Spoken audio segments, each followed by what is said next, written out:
Phillies fans, you might want to sit down for this one. While most people see the Phillies as a serious World Series contender in 2025, one bold prediction has them potentially trading away their star, Bryce Harper.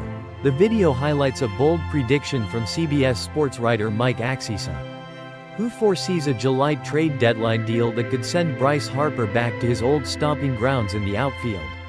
The reason? The potential acquisition of St. Louis Cardinals all-star third baseman Nolan Arenado.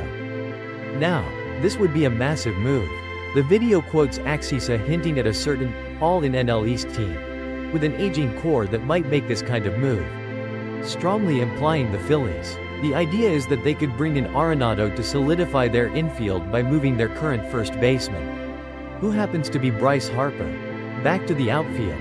Harper, as you know, has been primarily playing first base and designated hitter for the past couple of seasons. With only a handful of outfield starts since 2021, moving him back to the outfield full-time would definitely be a significant shift. But the infield shuffling wouldn't stop there. If the Phillies were to acquire Arenado, their current third baseman, Alec Bohm, would likely have to slide over to first base to make room for the 10-time Gold Glover at the hot corner.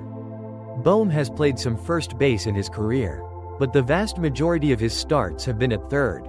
The video points out that Nolan Arenado is entering his AGE 34 season and has seen a bit of a statistical decline recently. However, he still put up respectable numbers last year with 16 home runs and 71 RBIs while hitting .272. He's also still owed a significant chunk of money on his massive 8-year, $260 million contract. Trading away a star like Bryce Harper would be a monumental decision for the Phillies, especially considering his importance to the team and the fanbase. However, if they believe that adding a player like Nolan Arenado would significantly increase their chances of winning a World Series, they might consider such a bold move. This is just one writer's bold prediction, of course, and there's no guarantee it will actually happen. But it certainly sparks an interesting conversation about the Phillies' potential moves at the trade deadline. Would you be on board with trading Bryce Harper to bring in Nolan Arenado?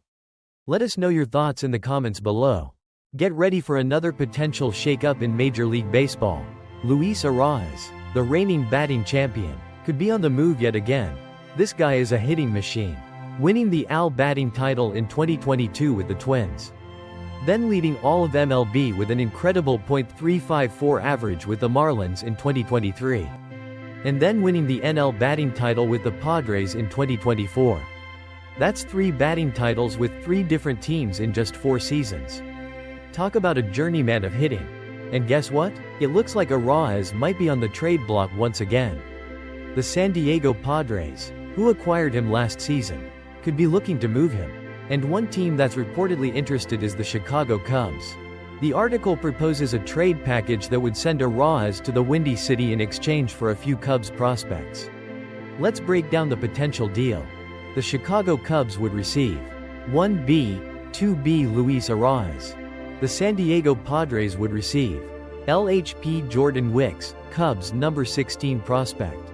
RHP Jag Neely, Cubs number 30 prospect. Of Eli Lovich, Cubs prospect. So, why would the Cubs want Arraez? Well, they could definitely use a high-average bat in their lineup. In today's game, where home runs often overshadow getting on base, Arraez's consistent ability to hit for average is a valuable asset. And why would the Padres consider moving him again? The article points to the early season injury to their pitcher Yu Darvish as a key reason. This trade would give the Padres a major league-ready arm in Jordan Wicks who could slot into their rotation or even the bullpen. They would also get a AAA arm in Jag Neely, who has some limited big league experience, and a young outfield prospect in Eli Lovich as a bit of a throw-in. The article does mention that the fact Arraez only has 1 year of team control remaining might limit the return the Padres could get for him. If he had more years on his contract, they might be able to command a bigger haul. This potential trade could be a win-win for both teams. The Cubs would get a proven hitter who can consistently get on base, while the Padres would address their need for pitching depth. It's definitely something to keep an eye on as the season progresses. What do you think of this potential trade? Would Luis Arraez be a good fit for the Chicago Cubs? Let us know in the comments below. Yankees and Dodgers making a trade? It might just happen. With the MLB season about to get underway, both of these powerhouse teams find themselves in very different situations when it comes to their starting rotations. The New York Yankees have been hit hard by the injury bug. Their ace, Jarrett Cole, is out for the season after Tommy John surgery, and Luis Gil will be sidelined for at least 3 months.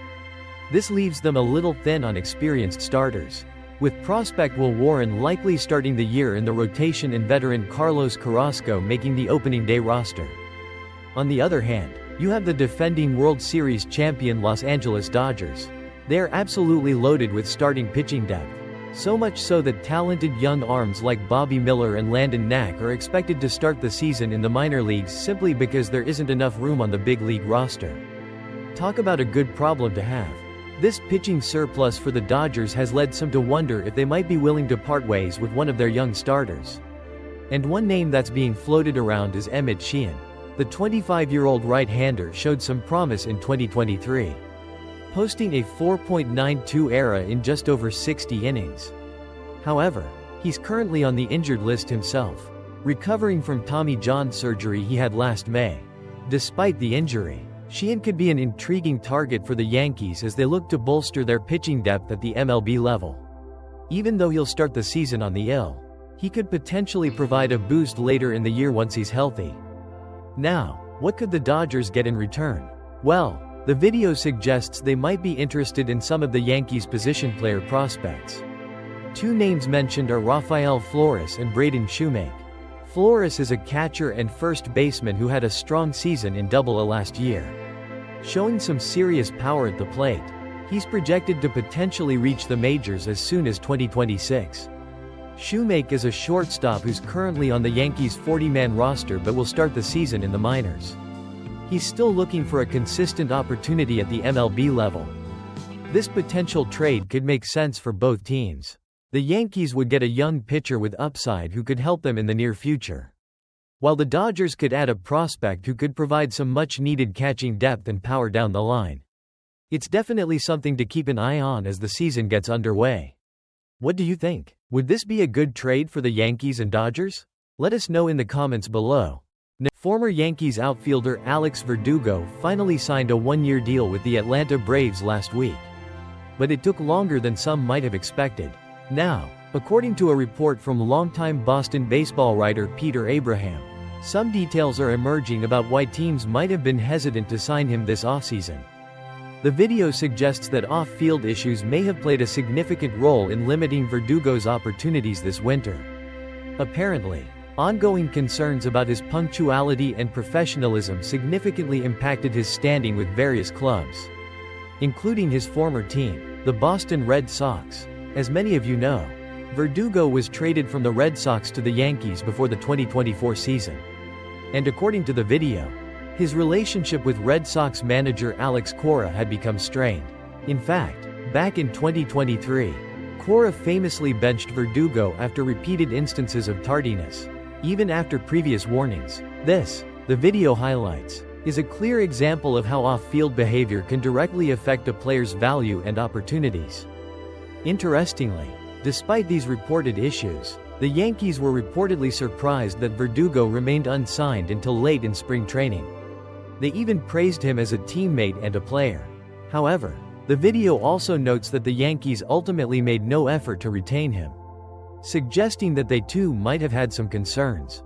The character questions surrounding Verdugo apparently go back even further to his time as a minor leaguer in the Los Angeles Dodgers system. The video mentions a report that he was present at a gathering where a teammate was later investigated for sexual assault. Verdugo was never charged with any wrongdoing, but the incident has reportedly cast a lingering shadow over his career. On the field, Verdugo batted .233 with 13 home runs and 61 RBIs last season. He also played a significant role in the Yankees' playoff run due to his defensive abilities. It's worth noting that Verdugo did stir up a little bit of chatter this spring training with Yankees fans by posting a video of himself making some nice defensive plays while Jason Dominguez was struggling in left field.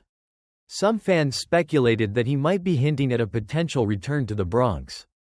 But ultimately, he landed in Atlanta. So, It seems like while Alex Verdugo has talent on the field, there might be some off-field concerns that have followed him throughout his career and could have impacted his free agency this winter. He'll now look to prove himself with the Atlanta Braves after missing the first 5 weeks of spring training. What do you think about this situation? Let us know in the comments below. Nguyen Va Noi Dung Lin Quan. Red Sox fans, brace yourselves. A potential trade proposal is making waves. And it involves your star third baseman and designated hitter, Rafael Devers. Could he be on his way out of Boston? According to the video, just a year ago, the thought of trading Devers would have seemed crazy. But with the Red Sox acquiring Alex Bregman to play third base and reports suggesting that Devers might even be considering requesting a trade, it's time to take a look at a potential package that could send him to an American League contender, the Detroit Tigers. The video highlights just how valuable Devers is, pointing out his impressive career 162 game averages of 33 home runs, 105 RBIs, a .279 batting average, and in .856 OPS. He's also locked into a long-term contract through 2033. The Detroit Tigers, after their exciting run to the AL Division Series in 2024, are a team that could definitely make a play for a bat like Devers as they look to build on their momentum. The video proposes the following trade. Boston Red Sox receive first baseman Spencer Torkelson, outfielder Max Clark, Tigers' number 2 prospect, left-handed reliever Tyler Holton. Detroit Tigers receive third baseman, DH Rafael Devers. Let's break down what each team would be getting. For the Red Sox, Spencer Torkelson, the former number 1 overall pick, hasn't quite lived up to expectations in Detroit. A change of scenery could be beneficial for him, and he could potentially help the Red Sox at first base and DH. Max Clark is a highly touted outfield prospect who would add to the Red Sox's already promising young core. Although he's likely a few years away from the majors, Tyler Holton is a less known but very effective reliever who could immediately strengthen Boston's bullpen. For the Tigers, acquiring Rafael Devers would give them an elite offensive force right in the middle of their lineup as they aim for another deep postseason run. He'd be a huge addition to their already talented roster. The video poses the question: would either team actually do this trade? It's certainly debatable. For the Red Sox, it would be a chance to potentially alleviate any off-field drama and bring in a mix of players who could contribute now and in the future. For the Tigers, it would be a bold move to add a premier hitter as they look to contend for a championship. This is definitely a trade proposal that would have a major impact on both the Red Sox and the Tigers. What do you think? Would you like to see Rafael Devers in Detroit? Or do you think the Red Sox should hold on to their star? Let us know in the comments below. Red Sox fans, the wait is over. The team has officially announced their closer for the 2025 season. And it will be none other than the veteran flamethrower, Aroldis Chapman. According to a report from Alex Spear of the Boston Globe, Chapman has won the job, with Liam Hendriks set to take on a high-leverage setup role. It's kind of funny how things work in baseball. Red Sox fans used to absolutely despise Chapman during his time with the rival New York Yankees. But now they'll be counting on him to shut down games in the 9th inning. That's just the nature of the sport. Chapman's career has been a bit of a roller coaster in recent years. His last All-Star appearance was back in 2021 with the Yankees, and since then, he's shown some signs of decline. Over the last 4 seasons, he's posted a .360 ERA with 59 saves. Still respectable numbers, but Father Time catches up to everyone, even guys who throw triple digits. However, the Red Sox clearly believe the 37-year-old Chapman still has some gas left in the tank, as evidenced by the 1-year, $10.75 million contract they gave him this offseason. He didn't pitch a ton in spring training, but in his 7 1/3 innings, he put up a solid 2.45 ERA and a 1.091 WHIP, showcasing that fastball-slider combo that has made him so dominant throughout his career. That was enough to convince the Red Sox that he's the guy for the 9th inning. Liam Hendriks, who is also a very accomplished closer, even admitted that Chapman was deserving of the role. Hendriks himself had a bit of a rough spring training, giving up 7 earned runs in just over 6 innings. He'll still be a key part of the Red Sox bullpen in high-leverage situations. But Chapman will be the one getting the bulk of the save opportunities. Chapman can definitely be a bit of a nail-biter at times. Known for walking the leadoff hitter or struggling with his command, but when he's on, his stuff is still absolutely electric and among the best in the game. He hasn't reached the 30-save mark since that 2021 season with the Yankees. But with the Red Sox's talented roster and what's looking like a less intimidating AL East this year, he might just get close to that total. With his MLB career winding down, expect a hungry Aroldis Chapman as he chases after a third World Series ring and tries to solidify his case for Cooperstown. What do you think of the Red Sox's decision to name Chapman their closer? Let us know in the comments below.